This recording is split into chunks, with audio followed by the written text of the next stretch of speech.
Welcome to SV Union High School and Junior College. Myself, Ashwini Bilare. I am the teacher for Computer Science, Paper 1. Today, we are going to learn the topic from the operating system, that is the services in operating system. This is the very important topic as you have the question on this topic for the 3 months. So there are the different services in operating system. So what is the services of the operating system? Means where the operating system actually works in computer. So there are the three areas in which computer operating system work. First one, information management. Second one, process management. And third one, the memory management. So we'll see what is the information management. So as name suggests, information. So information management is related to the file. So whatever the data comes in computer, it is stored in a file. So we are going to handle the file, that is the different data. So when we are going to use data or information, what we do with that information, either we can store that information or we can retrieve that information as per the requirement. We can modify that information, means we can make changes in that information, or we can remove that information on various devices. So these are the most important operation that we can do with the information management. It manages the organization in terms of directories and the files, allocating and deallocating the sectors to various files. Means what? Where we store the information, we create the files, and that files will be stored in particular folder, and those folder can be stored in particular drives. Okay, and when we require that particular file, we open that file. That time it will allocate some space, but when we are going to close that file, so whatever the memory is there, that is the deallocating. In computer we have a limited memory.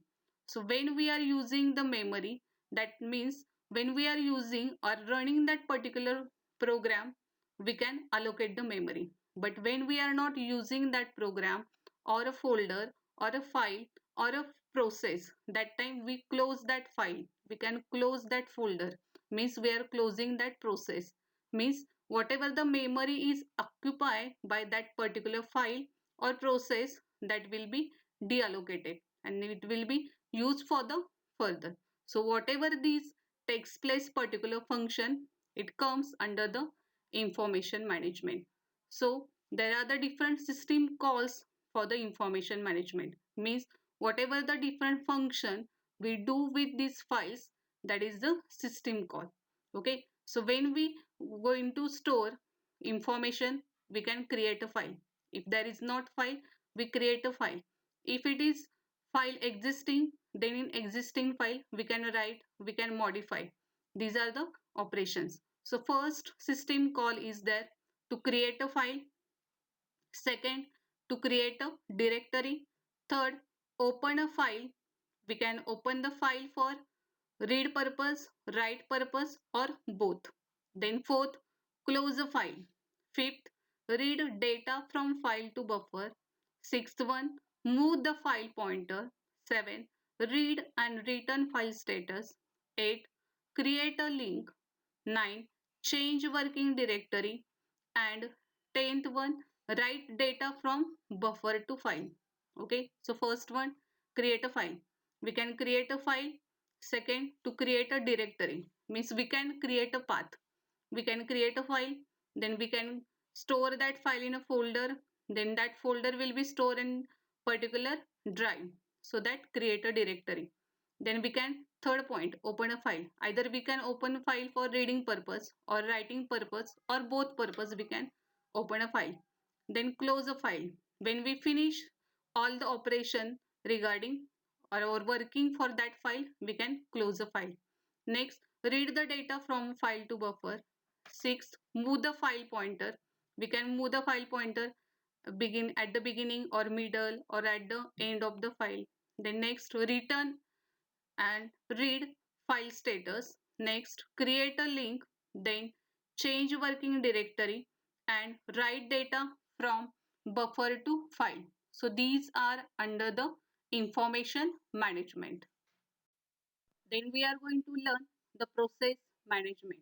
It is the very important topic, that is the process management. So process is what?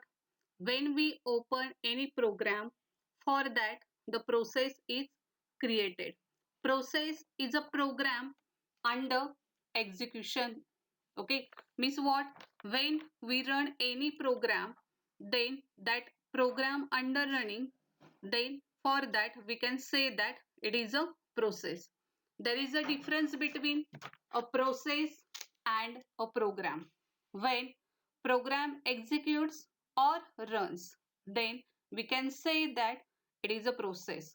So when program comes under execution of CPU, then it is called as a process. So make a clear difference between program and a process. In process management, what operating system does? Computer has only one CPU. Okay, so that CPU give attention at a time on only one process. But as we can say that computer is multi-programming or multitasking, multi-processing, then operating system has to take care of all the processes. Means what happens is, as we can say they saying that it is a multi-processing and the multi-programming. So one user can uses multiple program at a time. So for each and every program, the processes are created. But as we have only one CPU, the CPU can concentrate on only one process. But what about the other process? Sir, that processes should be handled by the operating system. The operating system has to make a track of all that running processes. Okay, so we can run several processes at the same time, as it have many processes and CPU can keep attention only one process. So operating system has to keep track of all processes. So these work comes under the process management. So there is a first point. In multi-user operating system, a number of users run the same or different program. Okay, means it is not, we cannot predict that the user run how much program. The user can come and run one program or can different program. Second, a computer has only one CPU and it can execute only one instruction belonging to any one of all these programs. Okay, number of the programs means number of the processes will created, but CPU can concentrate at a time on only one process. Okay, third, in such case the operating system has to keep track of all running program called process. Okay, as user can open the number of program, so number of processes created, but the CPU can concentrate on only one process. So remaining all the processes are there, that processes are handled, or the keeping track of all these running processes should be by operating system. Okay, then fourth one, operating system has to schedule all process and it will have to dispatch them. Okay, means schedule them. Operating system has to decide how the process running, which will be run first, second, third. So schedule them. So all this work is done by the operating system. So there are the different system calls comes under the process management. First one, create a child process identical to the parent. Second, terminate a process.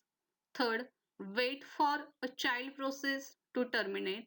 Fourth, change the priority of process. Okay, on this topic priority, there are the two types of the priority, internal and the external, that we are going to learn in detail afterwards.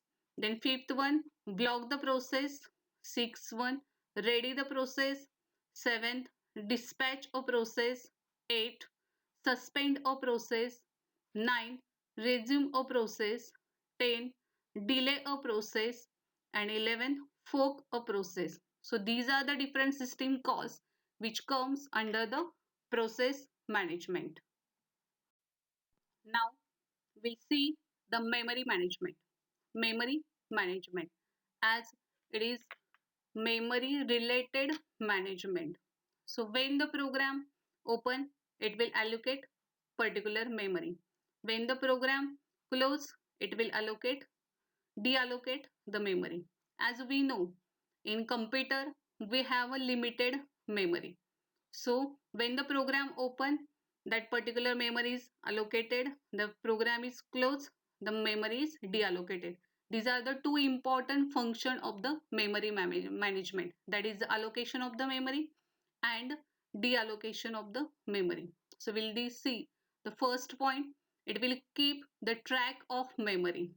Second, allocate and deallocate memory to various process. As I told, when there are the number of the programs, number of the process comes, and for each and every process it will require some memory. So for that process, when it executing, it should allocate the memory. When the process exit, that is finished, that whatever the memory is occupied, that should be deallocated.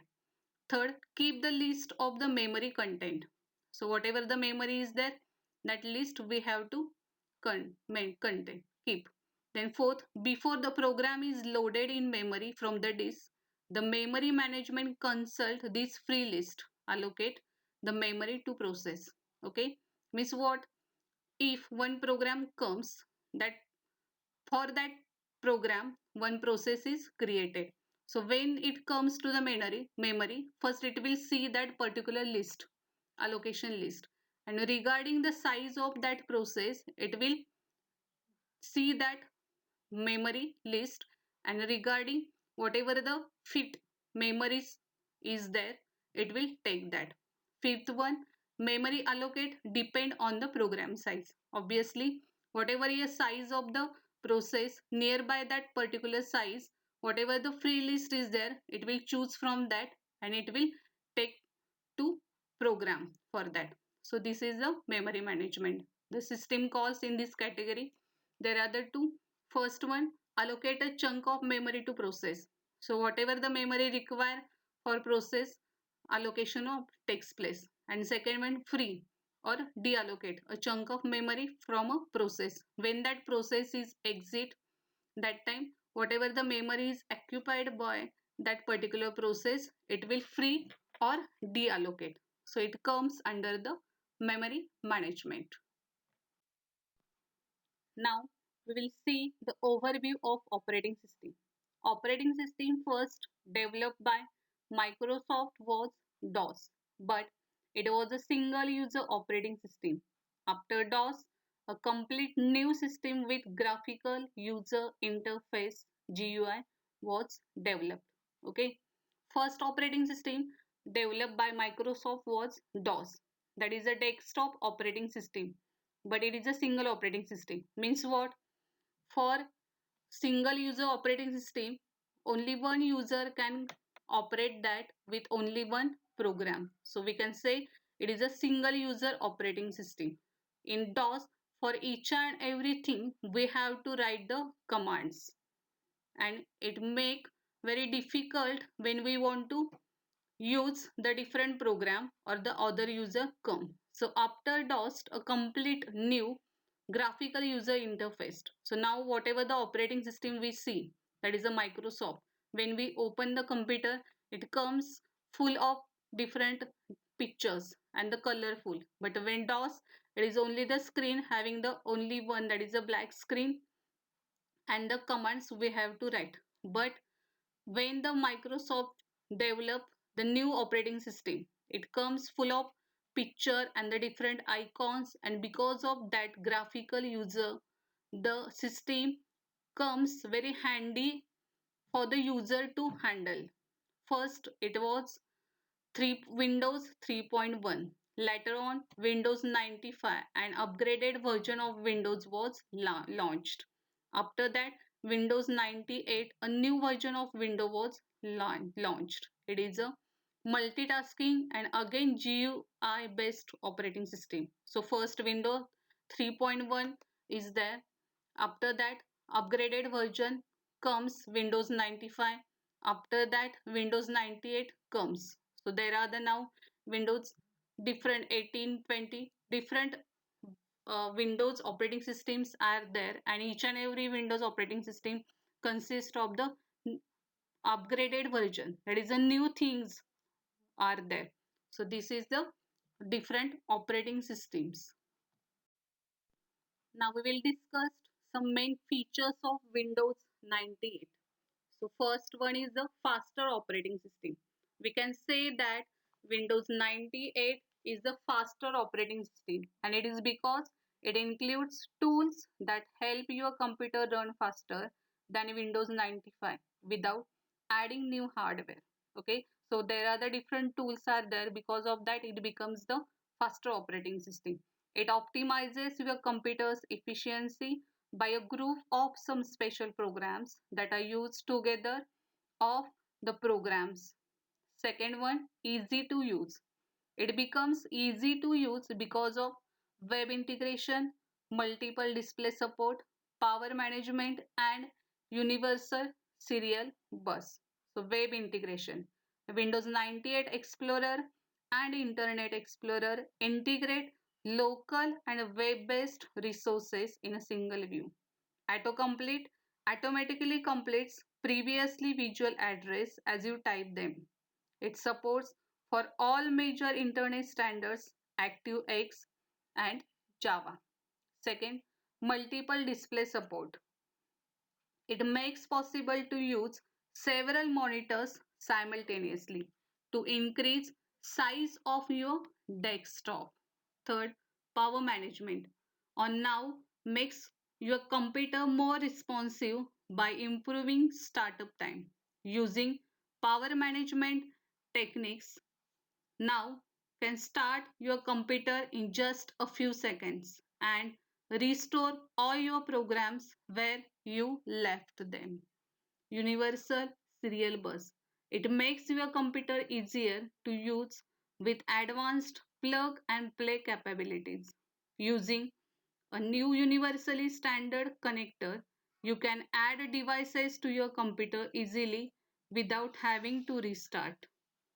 Third, more entertaining and fun. It makes your computer more entertaining by introducing new features such as enhanced television, video playback, and support for new hardware. And fourth one, help. It is very easier to use and find answers to questions quickly. You can also get up to date technical support from World Wide Web, and these are the very strong features because because of this Windows 98 becomes very popular. Okay, so these are the things that we can learn under the operating system. Thank you.